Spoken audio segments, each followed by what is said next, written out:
मैं पढ़ रहा था इन्फ्लामेशन के ऊपर। ठीक है। ऑटो इन्फ्लामेशन में हमारा क्या होता है, हमारी जो इम्यून सिस्टम है वो थोड़ा तेज काम करने लग जाता है। ठीक है। जिसके ठीक है। कारण से हमारा जो एड्रिनल ग्लैंड है, एड्रिनल ग्लैंड से हार्मोन निकलता है कॉर्टिसोल, कॉर्टिकोस्टेरॉइड हार्मोन। ठीक है। जी। वो क्या करता है, इन्फ्लामेशन को कम करता है। और इन्फ्लामेशन को कम करता है, जब इन्फ्लामेशन शरीर में आता है तो सबसे पहले वो कॉर्टिसोल को कम करता है। तो एड्रिनल ग्लैंड को जब हम एक्टिवेट करते हैं तो वो इन्फ्लामेशन को कम करता है। मेरी बात समझ में आ रही ना? जी। आ मतलब रही है सर, आ रही हम लोग इन्फ्लामेशन में क्या देते हैं, एडीआर देते हैं ना, 6 एडीआर देते है। हैं। एडीआर। हाँ जी। तो वो क्या बना रहा, कॉर्टिसोल को एक्टिवेट कर रहा। कॉर्टिसोल एक कॉर्टिसोल एस्टोराइड है, या हार्मोन है ये, जो इन्फ्लामेशन को खत्म करने का काम करता है। ठीक है। मगर इसको जी। एक्टिवेट होने का तरीका क्या है? चलो ये तो मान लिया कि थाइमस ग्लैंड थोड़ा ज़्यादा काम कर रहा है, उसकी वजह से हमारे शरीर के अंदर इन्फ्लामेशन आ गया, या ऑटो इम्यून डिसऑर्डर में हमारा थाइमस ग्लैंड हाइपर हो गया, जिसके कारण से हमारा जो थाइमस ग्लैंड है वो हाइपर हो गया, तो अपने ही सेल्स को मार रहा है। और जिसके कारण एड्रिनल ग्लैंड में बनने वाला जो हार्मोन है, वो कॉर्टिसोल हार्मोन है, कॉर्टिसोल एस्टोराइड हार्मोन है, कॉर्टिकोस्टेरॉइड हार्मोन है, उसको कम कर दिया उसने। जी। है ना? मगर इस तक पहुंचने के लिए, यानी कि एड्रिनल ग्लैंड तक अगर पहुंचना है, तो वो दो सूरत है, या तो डिप्रेशन होना, या तो टेंशन होना चाहिए, चिंता होनी चाहिए, या तो कोई ऐसा मूवमेंट हो जिसमें हमारी जान पे खतरा बन जाए। तो उस दौरान कॉर्टिसोल रिलीज होता है। कब कब रिलीज होता है? जब हमारी जान पे बन जाता है, या हम किसी चीज को अधिक चिंता करते हैं, चिंता सोचते हैं, है ना, किसी चीज का बहुत ज्यादा डिप्रेशन ले लेते हैं हम लोग। क्यों? कि वो शरीर पे बन जाती है, हमारी जान पे बनने वाली होती है, तो एड्रिनल ग्लैंड एक्टिवेट होता है। तो एड्रिनल ग्लैंड खुद एक्टिवेट नहीं होता है। वो क्या करता है, हाइपोथैलेमस हमारे बॉडी का नियंत्रण करता है। हाइपोथैलेमस को सब कुछ पता है कि कब क्या हो रहा है। हाइपोथैलेमस से सीआरएच निकलता है, सीआरएच एक हार्मोन है, निकलता है। फिर जी। वो जाता है पिट्यूटरी ग्लैंड के पास, पिट्यूटरी ग्लैंड उसे एसीएच में बदल परिवर्तन करता है। वह रक्त द्वारा और न्यूरोट्रांसमीटर के द्वारा, सूचना के द्वारा, तंत्रिका तंत्र के द्वारा एकदम से एक्टिवेट। अगर दो सूजन है, जैसे मान लो हम लोग चिंता कर रहे हैं, चिंता का मतलब क्या हुआ, किसी विषय को लेकर लंबे समय तक चिंता करते हैं, तो उस दौरान स्ट्रेस तो लेवल अगर बढ़ गया तो। रक्त द्वारा एड्रिनल ग्लैंड के पास गया, एड्रिनल ग्लैंड ने कोर्टिसोल निकाला और अपना रिपेयरिंग कर रहा है, कोर्टिसोल निकालकर। ठीक है। अपना रिपेयरिंग कर रहा है, जो भी समस्या आ रही है उसको धीरे धीरे धीरे धीरे ठीक करने की कोशिश कर रहा है। मगर एकदम से अचानक से अगर सामने एकदम से तुरंत शेर आ जाए, और उस समय तुरंत शेर आ गया, अब तो या तो शेर तो हमें खा जाएगा, तो उससे बचने के लिए या तो हम लड़ेंगे या तो हम भागेंगे। उस समय हमें लड़ो या उड़ो हार्मोन, जो हमारे एड्रिनल मेडुला में पाया जाता है। एड्रिनल ग्लैंड के दो भाग होते हैं, एड्रिनल कोर्टेक्स और एड्रिनल मेडुला।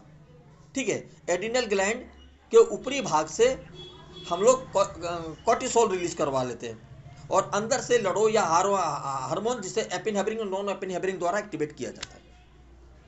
ठीक है। तो जब इमरजेंसी पड़ती है, यानी कि एकदम से शेर आ गया और शेर से मुझे अभी लड़ना है, या तो मुझे भागना है अपनी जान बचाने के लिए, नहीं तो शेर मुझे मार डालेगा, तो एक पल भर का हिसाब किताब हो गया ना, एक पल में सोचना है, सब कुछ करना है। तो उस वक्त अगर वह प्रक्रिया चली, खून वाली प्रक्रिया चली, तब तो देर हो जाएगी। तो उस समय क्या होता है, हाइपोथैलेमस और पिट्यूटरी ग्लैंड द्वारा जो कार्य होता है वो होता है, जो एड्रिनल ग्लैंड को एक्टिवेट करके और एड्रिनल मेडुला को एक्टिवेट करके सारे के सारे हार्मोन को रिलीज करवाना है। उसके लिए तंत्रिका तंत्र का सहारा लिया जाता है। तंत्रिका तंत्र क्या करता है, तुरंत के तुरंत कॉर्टिसोल को भी रिलीज करवाता है, और आपके लड़ो या भागो हार्मोन को भी रिलीज करवाता है। जिसके रिलीज होने से क्या होता है, इन दोनों के कार्य अलग अलग होते हैं। कॉर्टिसोल क्या करता है, इंसुलिन को रोक देता है, ग्लूकोज को बढ़ा देता है। कॉर्टिसोल पेनक्रियाज में इंसुलिन को जो बनता है उसको रोक देता है, ग्लूकागोन को रिलीज कर देता है, लीवर को हाइपर कर देता है कि फटाफट फटाफट ग्लूकोज बनाओ, फटाफट फटाफट ग्लूकोज बनाओ। थायराइड ग्लैंड को एक्टिवेट कर देता है मेटाबॉलिज्म बनाने के लिए, तुरंत के तुरंत। और जितने भी सेल्स हैं उन सबको एक्टिवेट कर देता है तुरंत, कि फटाफट फटाफट ऊर्जा बनाओ, क्योंकि पल भर में मुझे या तो लड़ना है, या तो उससे शेर से मुझे तेज भागना है। अगर मैं शेर से तेज नहीं भागा तो शेर मुझे खा जाएगा, तो उस समय मुझे शेर से ज्यादा ताकत चाहिए। एकदम तुरंत मुझे इतनी ताकत चाहिए कि शेर से भी तेज भाग सकूं, जिससे मैं अपनी जान को बचा सकूं, या तो मेरे अंदर इतनी ताकत आ जाए कि शेर को मैं हरा सकूं, तभी मेरी जान बच सकती है। तो वो सारी प्रक्रिया कौन कर रहा है? कॉर्टिसोल और लड़ो वो भागो हार्मोन, यानी कि नॉन एपिनेफ्रिन और एपिनेफ्रिन हार्मोन, जो एड्रिनल मेडुला से निकलने वाला हार्मोन है दोनों। ठीक है, तो उसने कई सारी चीज़ों को काम करता है, वो हार्ट पे काम करता है, लंग्स पे काम करता है, लंग्स की कैपेसिटी बढ़ा देता है ताकि ऑक्सीजन ज़्यादा मात्रा में जा सके, हार्ट की बीट बढ़ा देता है ताकि ज़्यादा से मात्रा में ऑक्सीजन जाने के लिए ब्लड चाहिए, तो जितने भी आर्टरी नर्व है उनको सिकुड़ देता है ताकि ब्लड की सप्लाई बड़ी तेज़ी से बढ़ जाए, ब्रेन तक, पूरी बॉडी में सेल्स तक पहुँच जाए, है, ताकि ऊर्जा बड़ी तेज़ी से बन सके, है ना, उस दौर उतने ही पल भर में। तो ये सारे का काम करने का जिम्मेदारी किसकी आ जाती है? कॉर्टिसोल और लड़ो या उड़ो हार्मोन की, क्योंकि हमें शेर से जान बचानी है। उसके बाद वही हार्मोन जब एक्टिवेट रहता है तो हमारी पूरी बॉडी पूरे सिस्टम काम करते हैं बड़ी तेजी से, और जब हम भाग के या शेर से लड़कर जब हम सुरक्षित महसूस करते हैं, हमें लगता है कि अब हम सुरक्षित हैं, बिल्कुल अब हमारी जान बच गई, तो हमारे अंदर एक सिस्टम है जिसे पैरासिम्पैथेटिक सिस्टम कहते हैं। पैरासिम्पैथेटिक सिस्टम को एक्टिवेट होता है किस तरीके से? वो एक्टिवेट जो होता है वो सिस्टम है feedback loop system. Feedback loop system क्या करता है?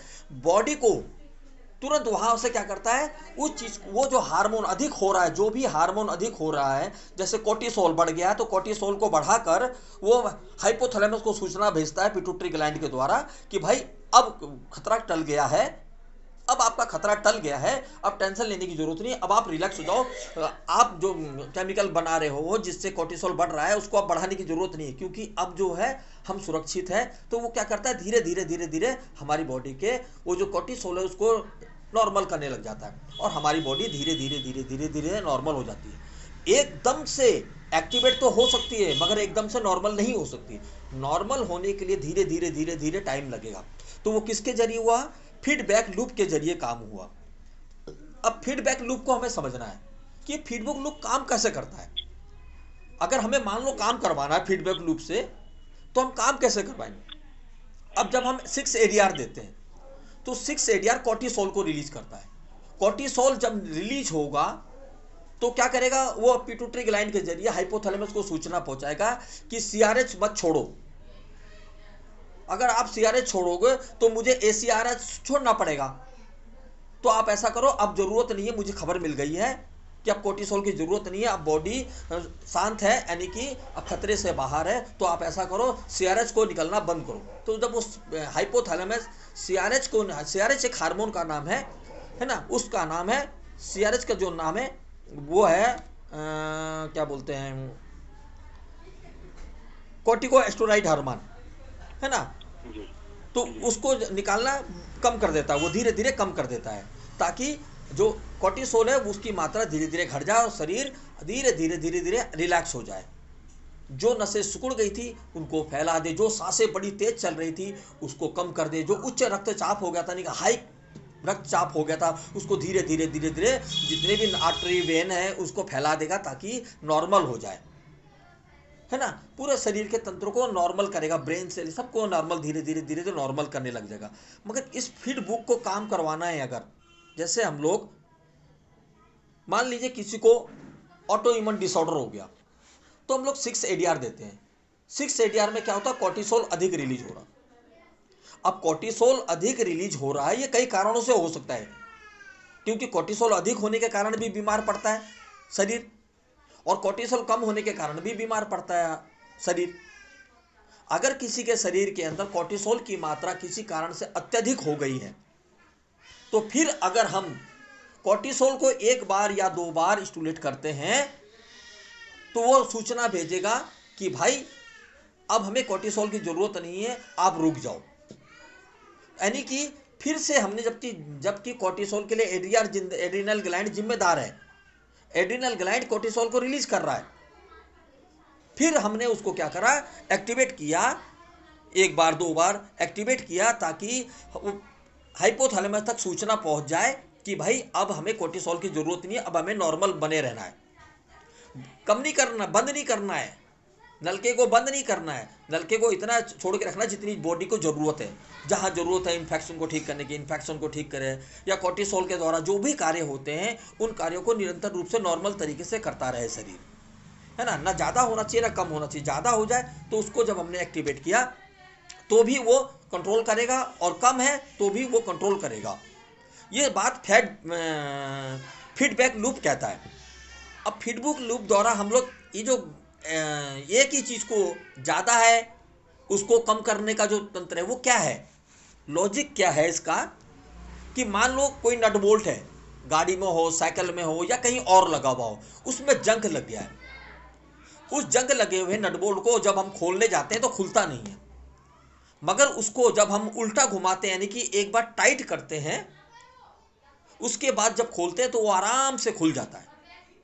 यानी कि जंग लगे हुए नट को अगर चाबी लगाते साथ हम सीधा खोलने का प्रयास करते हैं तो खुलता नहीं है, मगर उसी को जब हम एक बार और टाइट करते हैं, टाइट करने से जो जंग लगा हुआ होता है उसके जो कण होते हैं वो टूट जाते हैं, जिसके कारण से जब दोबारा हम उसे खोलते हैं तो आराम से नट खुल जाता है। तो ये बताता है कि अगर कोई ऑर्गन हाइपर हो जाए, उसके जो केमिकल या हार्मोन है या रसायन जो अधिक छोड़ता है वो अगर अधिक छोड़ने लगे, और हमें पता है कि इस ग्लैंड का जो है हार्मोन अधिक निकल रहा है, अधिक मात्रा में निकल रहा है, अगर हम उसे फीडबैक लूप को इस्तेमाल करते हुए यानी कि उसी को एक बार स्टूलेट करते हैं तो वो सूचना पहुंचाएगा उन तक जहां पर इसका निर्माण शुरू होता है, जहां से ये सूचना तंत्र लागू होता है, उस तक सूचना पहुंचेगा कि अब इसे हम लोग स्टूलेट, अब जरूरत नहीं है शरीर को, अब इसे नॉर्मल करने की जरूरत है ना। तो ये फीडबैक लूप जो है, मैं ये कोशिश कर रहा हूँ बताने की कोशिश कर रहा हूँ आपको कि आपको समझ में आ जाए, है ना। तो ये कहाँ तक समझ में आया आपको? जी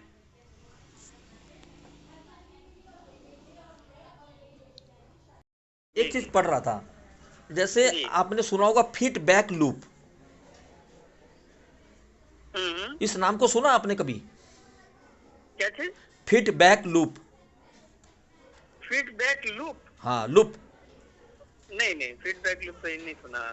फीडबैक लूप, फीडबैक तो सुना है। अच्छा, फीडबैक लूप का नाम नहीं सुना। फीडबैक लूप का मतलब होता है, पहले मैं एक छोटी सी कहानी सुना देता हूँ, उसके बाद आपको समझ में आ जाएगा। जी जी जी। पहले कहानी सुन लीजिए, ठीक है ना। फीडबैक लूप एक ऐसी चीज है, जैसे मान लीजिए एक नट बोल्ट है जो गाड़ी में लगा हुआ हो सकता है, दरवाजे में लगा हुआ हो सकता है, कहीं भी लगा हुआ हो सकता है। वो बहुत लंबे समय से जंग लग गया उसमें।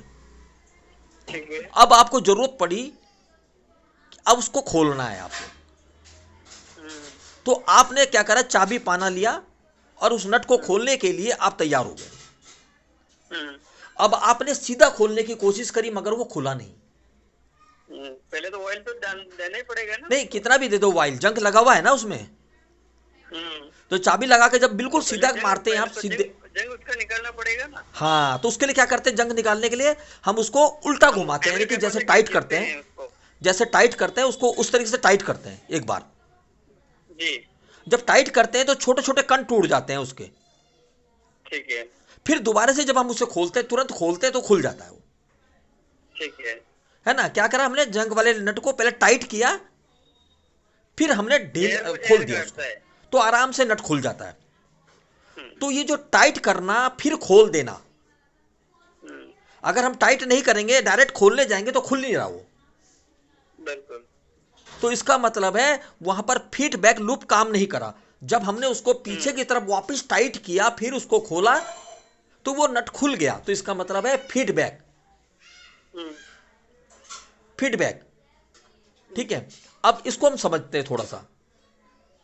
जैसे मान लो आपके एड्रिनल ग्लैंड कोर्टिसोल बनाता है। बिल्कुल। जब कोर्टिसोल ज्यादा बन जाए शरीर के अंदर, बहुत ज्यादा कोर्टिसोल बन गया, अब उसे कम कैसे करोगे आप क्या करोगे, 2 पेन दोगे क्या उसमें? क्योंकि आपको तो पता है भाई, 2 पेन पता है ना आपको कि हाइपरनेस को कम करता है, कोई भी हाइपर एक्टिविटी को कम करता है। जी जी जी। मगर आपको यह भी तो पता होना चाहिए ना कि हाइपर एक्टिविटी को कम तो करेगा। जैसे पेन क्रियाज से निकलने वाला इंसुलिन और सोमेटोस्टेटिन पेन क्रियाज के काम आता है, हम्म, उसका लीवर से कोई लेना देना नहीं है। बिल्कुल।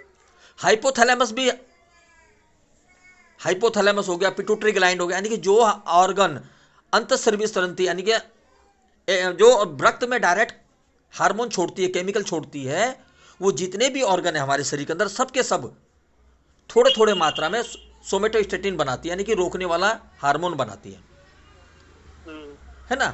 तो कोर्टिसोल जब बनता है तो एड्रिनल ग्लैंड से बनता है। कहां से बन रहा है? एड्रिनल ग्लैंड से। किसी कारण से अगर एड्रिनल ग्लैंड ज्यादा हो गया तो उसे हम कैसे कम करेंगे? अगर मान लो हम फीडबैक का इस्तेमाल करते हैं, फीडबैक लूप का इस्तेमाल करते हैं, एड्रिनल ग्लैंड को एक बार एक्टिवेट कर देते हैं, टू एडीआर देखे, मतलब 6 एडीआर देके हमने उसको एक्टिवेट कर दिया, यानी कि पीछे की तरफ एक तो वो ज्यादा काम कर ही रहा था वो, और फिर से हमने क्या करा, उसको और टाइट किया, एक बार स्टूलेट करके उसको स्टूलेट कर दिया तो वो टाइट हो गया ना वो। उसके बाद जब हमने खोला तो वो ढीला हो गया। यानी कि हमें पहले यह समझना पड़ेगा कि कोर्टिसोल जो एड्रिनल ग्लैंड है, एड्रिनल ग्रंथि है जो हमारी, वो एक्टिवेट कैसे होती है, वो किसके कहने पे एक्टिवेट होती है, किसका सहारा लेती है, किन लोगों का सहारा लेती है तब वो एक्टिवेट होती है, और किस कारण से एक्टिवेट होती है, वो मूवमेंट कौन से है कि उस कोर्टिसोल को एक्टिवेट होना पड़ रहा है। तो उसको समझते हैं हम। हाइपोथैलेमस पहले हम समझते हैं कि कौन कौन बंदा इसमें काम करता है, फिर हम उसको समझेंगे कि कौन सी समस्या में ये हाइपर या कम ज्यादा होता है। ठीक है, सबसे पहले आता है हाइपोथैलेमस। हाइपोथैलेमस क्या करता है? CRH, क्या चीज? CRH नाम का एक हार्मोन रिलीज करता है।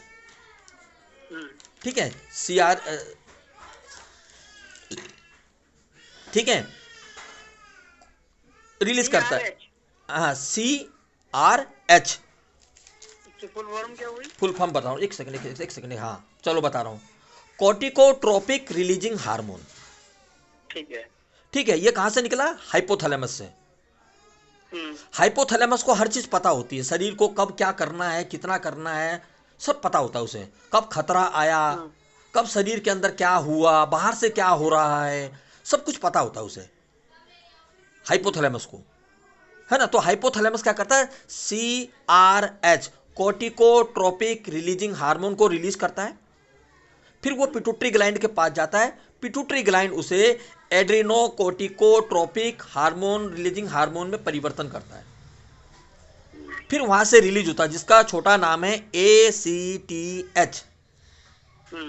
ठीक है, वो रिलीज होता है, वो 2 तरीके से रिलीज होता है, एक रक्त के द्वारा होता है और एक डायरेक्ट सूचना जो है वो तंत्रिका तंत्र के द्वारा देता है। तो जब वो रक्त के द्वारा जाता है एड्रिनल ग्लैंड के पास तो वो कोर्टिसोल को रिलीज करता है। कोर्टिसोल हार्मोन हमारे इन्फ्लामेशन इत्यादि में काम करता है। कोर्टिसोल की एक अपनी कहानी है, अगर हम उसको बोले जाएंगे तो वो लंबी हो जाएगी, तो हमें ये समझना है कोर्टिसोल को रिलीज किया। ठीक है, कोर्टिसोल हार्मोन हमारी सुरक्षा के, हमारी बॉडी के लिए बहुत महत्वपूर्ण है, बहुत महत्वपूर्ण हार्मोन है। ठीक है, वो रिलीज हो गया कोर्टिसोल। कहां से रिलीज हुआ? एड्रिनल ग्लैंड से। कब रिलीज होता है ये? कब रिलीज होता है? मान लो कोई चिंता कर रहे हैं हम, तो चिंता जब करते तो 1 मिनट के लिए तो करते नहीं है, लंबे समय तक चिंता का कारण बनता है ना आदमी, टेंशन लेता है बहुत ज्यादा, तो लंबे समय तक टेंशन लेता है, या कोई इन्फेक्शन आ गया शरीर, इन्फ्लामेशन आ गया शरीर के अंदर, तब हमारा कोर्टिसोल रिलीज होता है। तब वो क्या करता है, क्योंकि वो धीरे धीरे काम करना है, धीरे धीरे आता है, तो उस समय धीरे धीरे काम होता है। तो धीरे धीरे काम कैसे हुआ? CRH निकला, हाइपोथैलेमस से निकला, पिट्यूटरी ग्लैंड के पास गया, ACTH रिलीज हुआ, और रक्त द्वारा एड्रिनल ग्लैंड के पास गया, एड्रिनल ग्लैंड ने कोर्टिसोल रिलीज किया, रिलीज करके आराम से अपना काम कर रहा है, आराम से अपना काम कर रहा। जब चिंता या इन्फेक्शन लंबे समय तक रहता है तो कोर्टिसोल की मात्रा बढ़ जाती है रक्त के अंदर, तब वो हाइपर हो गया। ठीक है, एक तो ये प्रक्रिया होगी। दूसरी प्रक्रिया होती है, मान लो आप दरवाजे में बाहर बैठे हो, आप मेरी बात सुन रहे हो, आपने तो कल्पना भी नहीं करी ना कि मेरे पीछे से शेर आ जाएगा। एकदम से शेर आ गया।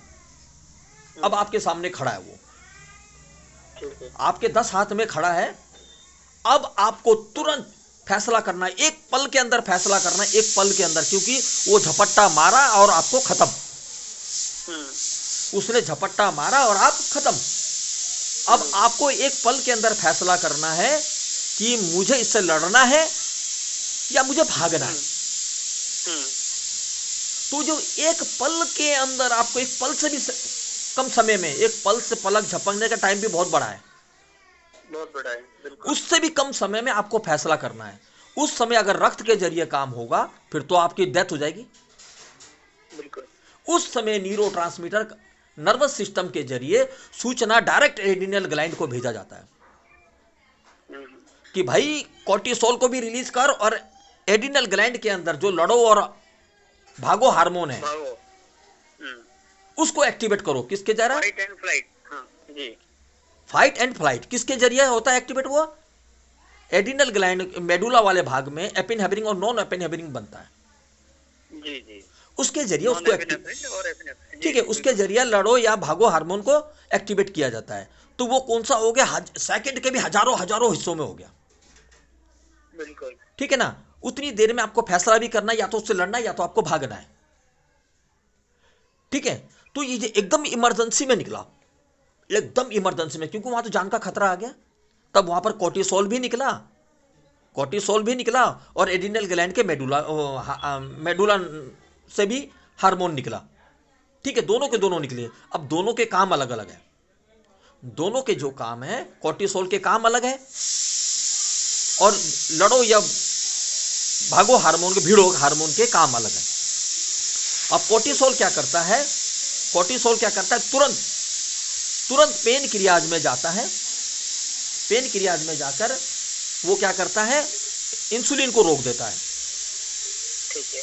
और ग्लूकागोन को रिलीज कर देता है। लीवर को जाके बोलता है फटाफट फटाफट काम करो,